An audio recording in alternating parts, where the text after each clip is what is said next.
All right, you all, I am getting ready for my day and I want to give you a little information about 2 different pillows that I have gotten to try out from Zamat, and they're excellent. Also, side note, Team Ariana, for those of you who know, you know. So I every night sleep with the butterfly pillow, which I have talked about before, which is just absolutely amazing, and it curves and you can unzip it and wash it. And it's also really good because I'm a side sleeper. So my arm will always go like this, goes into the crease, and it's just perfect and soft, but still semi-firm. What I'm noticing is that during the day, I'm starting to get a little bit of that like tech neck situation going on because I'm looking at my phone like this all the time. I was lucky enough for them to send me their neck-genic pillow, and this baby is firm and it has magnetic things right here. What you're supposed to do is you do not sleep with this.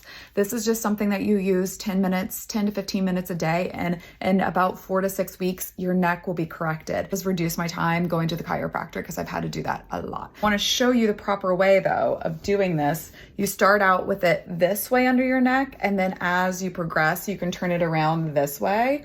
I'm going to demonstrate this if you all can see. So you lay down like this and you put your arms flat and your knees are bent, and you let yourself, oh, the relief, sit here like this for 10 to 15 minutes. For me, when I first started this arm couldn't even lay flat. There was something going on with my shoulder, and now it's like eased into where I can actually relax into this more. So I am pretty pumped. I really love this. If you're dealing with tech neck, this is the way to go. If you're not so concerned with tech neck or any neck pain that's excruciating, like I can kind of get, like it'll be hard to even turn my head certain ways, then you can go for the awesome butterfly pillow. It's like the OG, the one that I love. And I'm super excited to offer you all 15% off if you buy a pillow with my code. All right, enjoy. Hello and welcome back to my channel, Mint with Mare.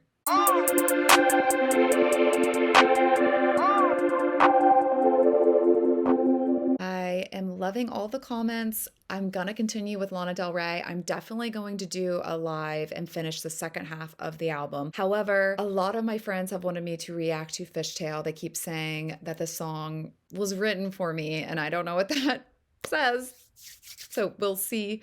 We'll see what it goes into. I'm gonna just do this separate one, and then I'll do the rest of the album. Really wanted to explore this one and check it out because I just selfishly really want to hear it too.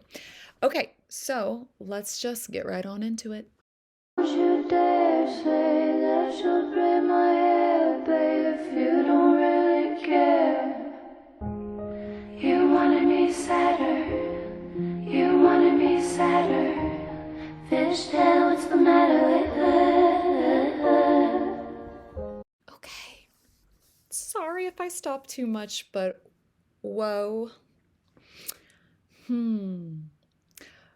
Okay, so when I think of braids, when you're saying don't you dare say you'll braid my hair, babe, I think about being a young girl and having my mom braid my hair or having my friends braid my hair.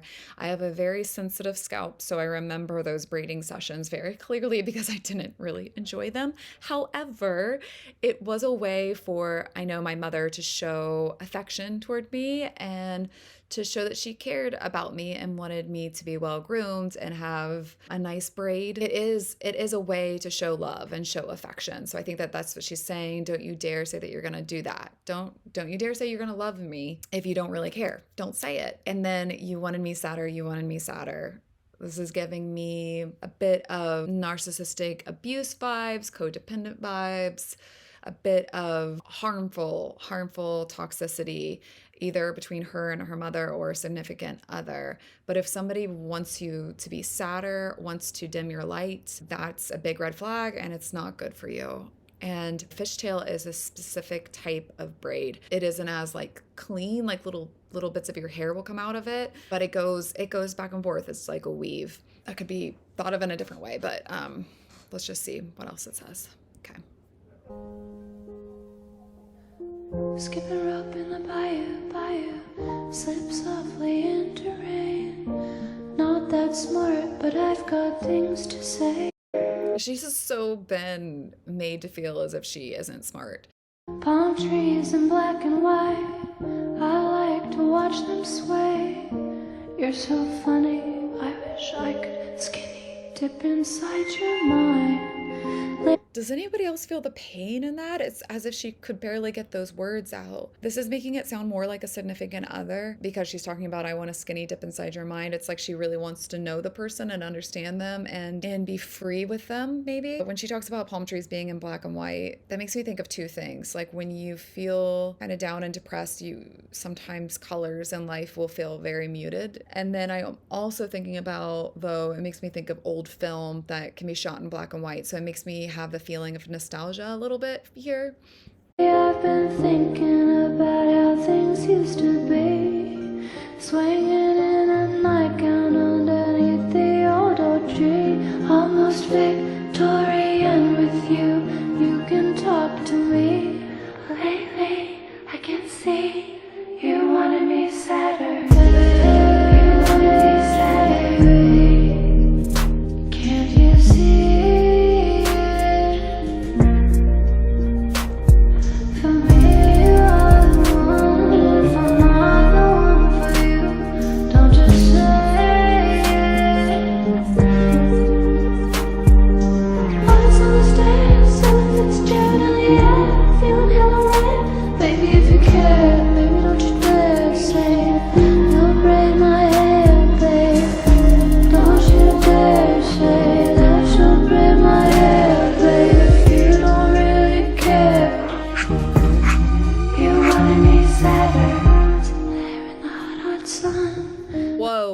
Okay, this is a good song. I love this. I love this. I love the beat. It seemed as if she was more carefree. Really sad because it sounds as if she held this person up and that they were the one for her. And she's just like, if I'm not, don't just say it. But it has to be complicated because she's talking about feeling really rare with them. And if there's somebody who makes you feel rare, which means they make you feel very special and unique, that doesn't always happen. And so I'm sure there's a bond, major one. So it sounds as if there was like a shift that had happened between them. She was maybe once adored and then it switched to wanted her to be more vulnerable or in pain. When I think of Victorian era, maybe that could be that a lot of times women were more dependent on their husbands and looked to them for approval or to be able to do a lot of things. It sounds as if she was treated differently before and she's got things to say, so it wouldn't line up. I know that we've got problems. I'll plan to address them another day.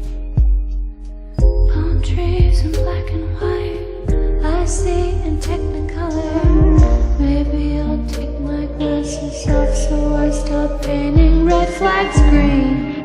Lately I've been sunning in the LA riverbed, wearing nothing but the sunburn bruises on my knees. I like how you talk, how you speak, how you loving me.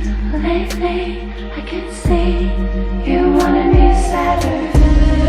You wanted me sadder. You wanted me sadder.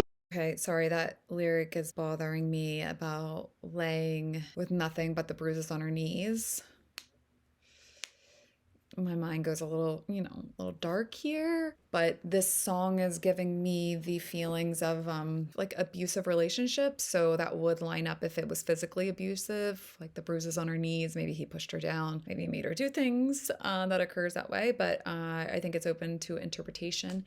Maybe that's a signal of being young, falling on your knees. I'm not sure, but it's giving me abusive relationship vibes for sure. A lot of times in relationships, we don't want to address them. It'd be easier to deal with it another day or push it off in the hopes that it'll get better. And a lot of times that's a mistake that we make, that we should call it out as soon as we see it. And I like how she's talking about the palm trees being in black and white, but she sees in technicolor, and that she's got glasses on that distort what's really going on. And what's really going on is dark. Needs to stop changing the color, seeing things the wrong way, where these are red flags and that she's making them green, like green means go. They're a sign and she needs to listen to them and she needs to address it. But maybe pushing it off for another day is because of the possible abuse.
All right. Now I know why. And so she's saying like don't you dare lie to me basically that you're going to come home and be the person that you had been when you're really going to someone else. And that's pretty painful. I am going I'm really debating sharing why my friends have recommended this because I have a lot of shame that actually is reinforced by some comments. Like a couple people have said like, oof, this therapist needs a therapist. Some people have said, like control your emotions, sis, somebody said.